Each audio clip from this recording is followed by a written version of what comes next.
Hi there, Rhonda Stoppe, No Regrets Woman for Crosswalk.com. I'm coming to you today to talk to you about Pastor Appreciation Month. I'm married to a pastor. In fact, my husband has been a senior pastor at the same church for the last 22 years, and I love being a pastor's wife. But did you know that 80% of pastors surveyed say that the ministry has a negative influence on their families? I read a statistic once that 1,500 pastors a month are leaving the ministry. Now, I have since read that maybe that number is not accurate, but I gotta say, after the whole pandemic and all that stuff that has gone on, I personally know a lot of people who have left the ministry.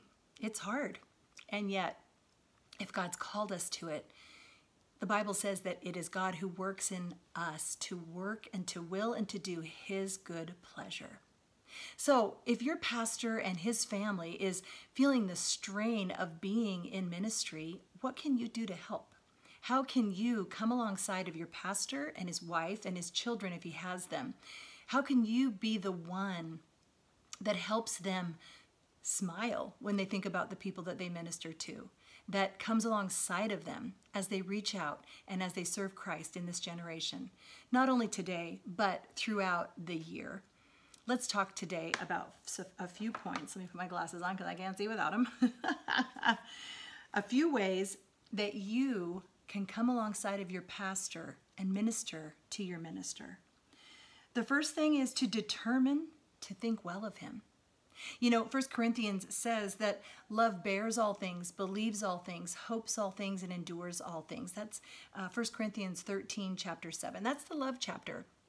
And there's a lot of things in there we could unpack about showing love, but believing the best about someone requires that we think well of them, that we don't look for the way that they're not measuring up to our expectations or that they are going to stumble. We don't look at them suspiciously.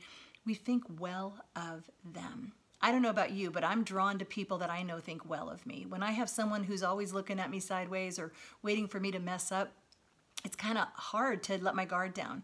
And I'm just being honest as a pastor's wife. So be someone that your pastor, his wife, and his family know that you think well of them.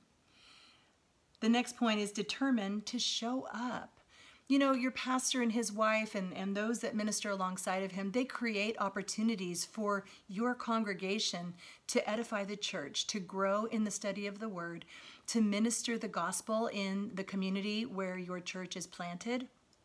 What if you were someone that your pastor and his wife knew you're going to show up? You're going to be there no matter what. Whatever your gift is, you're going to use it. If that pastor thinks that this is a worthwhile event, you're going to be there. Be someone who shows up. The next point is determined to befriend them. You know, pastors and their wives are lonely. A lot of times they say they're lonely.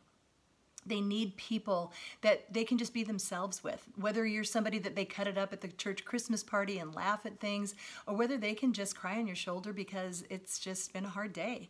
Let your friendship with them be something that ministers to them. Be a friend to them. And the last thing is pray for them. The effectual, fervent prayer of a righteous one accomplishes much. I know that our ministry has flourished because of the effective prayers of godly men and women who have prayed over our family, over my husband's ministry, and over our children. And I hope that you would be someone that your pastor and his wife know are prayer warriors on their behalf. Determined to think well of them, determined to show up, determined to befriend them, and determined to pray for your pastor and his family. And I promise if you do, you'll have no regrets.